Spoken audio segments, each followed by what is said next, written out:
Extremely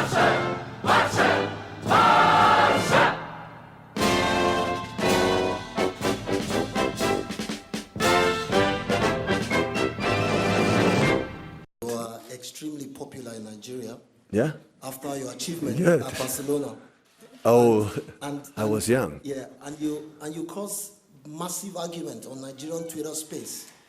Those who are for Pep believe that Pep is the greatest coach in the world. Those who are against Pep argue that Pep has not been able to win the Champions League since leaving Barcelona. And their argument is because you don't have players like Messi, Xavi, Iniesta. That is why you've not been able to win the Champions League. What do you say to this school of thought? What's your reaction? I'm completely agree with them. Completely agree with them. I'm not going to argue 1 second. Because when I was there, I said many times I win because these have incredible players. But I had in Munich as well, in Manchester as well. But in Barcelona, I was a lucky guy. I'm sorry. I was lucky. I'm agree with them.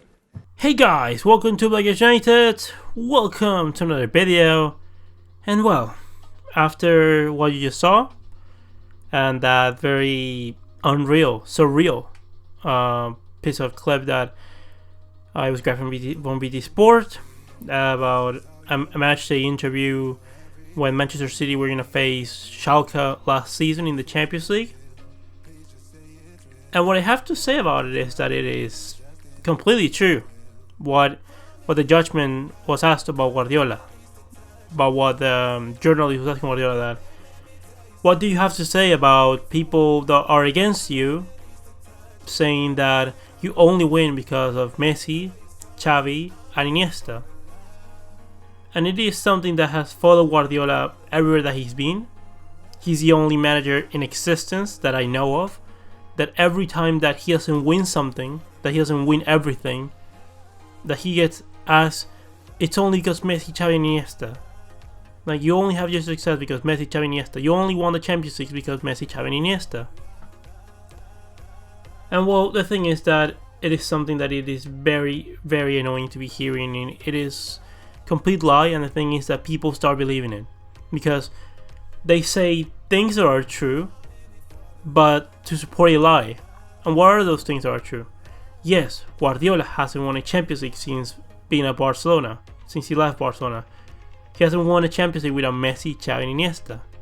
And okay, people can be saying, well, they're right, aren't they?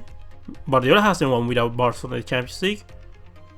Messi, Xavi, and Iniesta were the players that Guardiola had when he last won the Champions League. So it must be true that Guardiola it's not a good manager without Messi, Xavi, and Iniesta.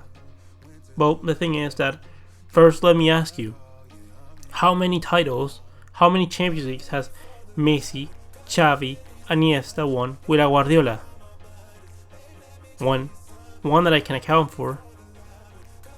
So so the same thing could be said, like, why is Messi, Xavi, and Iniesta not successful without Guardiola than with Guardiola? And this is very simple because, and this is not attacking Messi, Xavi, Iniesta. This is not something that I wanted to. It's not to highlight the players specifically, but more how the media reacts all the time about how they make this criticism to Guardiola about winning because of the players, because he spends too much money, because I think I made a video about it, about an Arsenal fan talking that Guardiola was overrated because this and that, because he pretty much comes only to teams that are already the best teams in the country or something like that. Well, that is a complete lie, because I think I mentioned it before that, well, if it is so easy to win, then if it's so easy to win just spending money, then tell me why Real Madrid in the 2009-2010 season couldn't beat Barcelona in the league. Why was that? Why was it that even though Barcelona had already their built team, and pretty much in the 9-10 season the only transfer that we spent money on was Ibrahimovic, and that he wasn't even a crucial player for half of that season, while Real Madrid brought in the likes of Cristiano, Xavi, Benzema, like it was very like surrealistic because like they spent over what 300 million euros. Oh, for the Kaká, they spent about 300 million euros in players that summer, and they still couldn't beat us. So it's clearly not the money, because if it was because of the money, Manchester United should be. I believe they spent something like about £500 million in transfers over the past 5 years or something ridiculous like that. Why aren't they closer to, challenging for a Premier League title? Why is it that AC Milan have put so much money, more than most teams in Serie A, and they are not even fighting for a Champions League place, nevertheless fighting for a Serie A title? Well, it's very simple, because those teams don't have a project. Why is Barcelona over the past 30 years being a more successful club than Real Madrid in terms of titles? And now I know that someone's going to be saying, well, they've won more Champions Leagues than us. Over the past 30 years, they've won 7 Champions Leagues and we've won only 5. Well, yes, they've won 2 more Champions Leagues than us in over 30 years, but we've won God knows how many titles and God knows how many cups over the time. Just in the last 15 years, we've won the same amount of Champions Leagues, 4, but we've won infinitely more league titles, infinitely more cups. And it gets to the point where in the past 11 years, they've won 2 Liga titles and we've won 8. 8 in 11 years. And I know that people don't give recognition to the league titles, that they're not important, that they're not as great. Well, the thing is that it might not be as great for you, but over the period of time, this Barcelona team is going to be remembered for those kind of achievements. And that is why it proves that, at least for Barcelona, it's been proven that to win the Champions League, to be the best version of ourselves, to win the best titles that we can possibly win, we need to follow our path of play. And it was the path that Guardiola left us with. The one where we have the possession. Because I keep hearing people about the possession against Valencia and saying like, you see, what is the possession worth of? Like, you have most of the possession, you have it in your own half.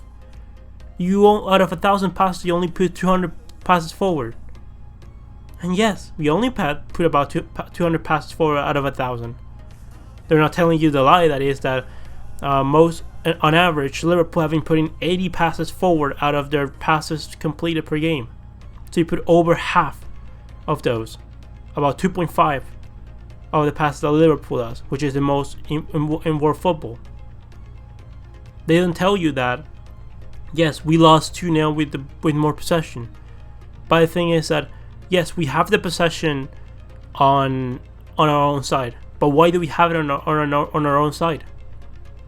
Why is it that, for example, Guardiola got a lot of criticism for for playing at the Bernabeu with a 0-0 in hand in the Champions League in 2011, that we pretty much had the possession on our own half?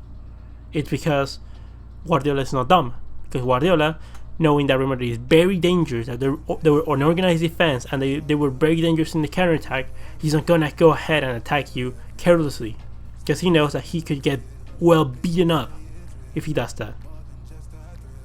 Like, the no, it's not a good result, but it's not a bad result either, away from home.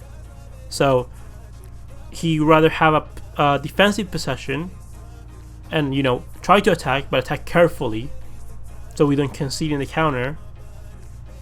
That is much more different, because the thing is that we get judged for having the possession, but then you'd rather be playing than how the other teams are playing, which is to the counter attack, which is parking the bus on countering.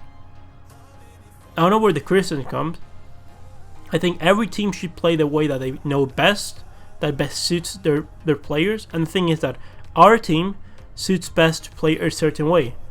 And for Barcelona itself, it's been proven that if we don't play at a very high level, at an excellent level, we do not win the Champions League.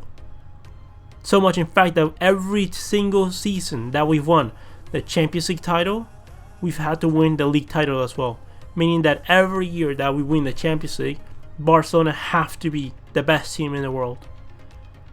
That's why giving up on trophies, that's why just, you know, resting in La Liga to focus on the Champions League is something that, at least for Barcelona, doesn't work, as proven in the Champions League, because Liverpool, fighting for a Premier League title that they eventually didn't win, they had to play against Newcastle that year, last season, and they had to pretty much win it in the last couple of minutes of the game, where Barcelona rested pretty much 8 out of the 11 players that played against Liverpool. They rested 8 of them out of the 11, and we still got battered in intensity. So it's not like nothing guarantees you winning the Champions League, first of all, because it's a knockout competition that's played over 180 minutes, where basically one mistake is already a very costly one. Where turning a game back on its own, it's very hard if you make mistakes.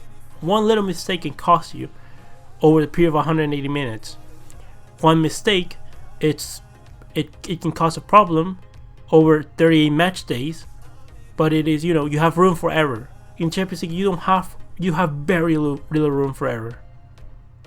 If you fall asleep, if you lose in intensity, in 15 minutes, you can lose the whole tie. So this thing about criticizing the style, criticizing Guardiola, because apparently Guardiola doesn't win the sextuple every single year. He needs to get criticized. When he won the Premier League title with over 100 points, he was receiving criticism because he won the Champions League. Last season, that he had to face the best ever Liverpool team, which is the third best ever by points tally, the third best ever Premier League team in history. They were like, oh, but he fell to Tottenham, considering that he lost on away goals with a game that was of very little differences. That game, if very few things changed, it would have been very different. On who knows how the thing would have turned out. So this mentality of attacking the possession, attacking Guardiola, just being very, you know, I don't know why this comes about. And it's not only the people from Madrid they're attacking Guardiola. It's Kool-Aids or Barcelona fans that I don't know if I can really call them Barcelona fans, because I don't know what kind of Barcelona fan can be against our style, against the Cruyffism, against Guardiola, against Laporta, because you can like more or less Laporta as a manager, as a president, but you cannot deny what he did for the club. But anyways, this is the highlight I wanted to give. I wanted to get away from the transfers. Tomorrow against Leganes, there will be the match review. But anyways, when said and done, leave me your opinions in the comment section below. Comment, like and subscribe, and I'll see you next one, Blaugranas.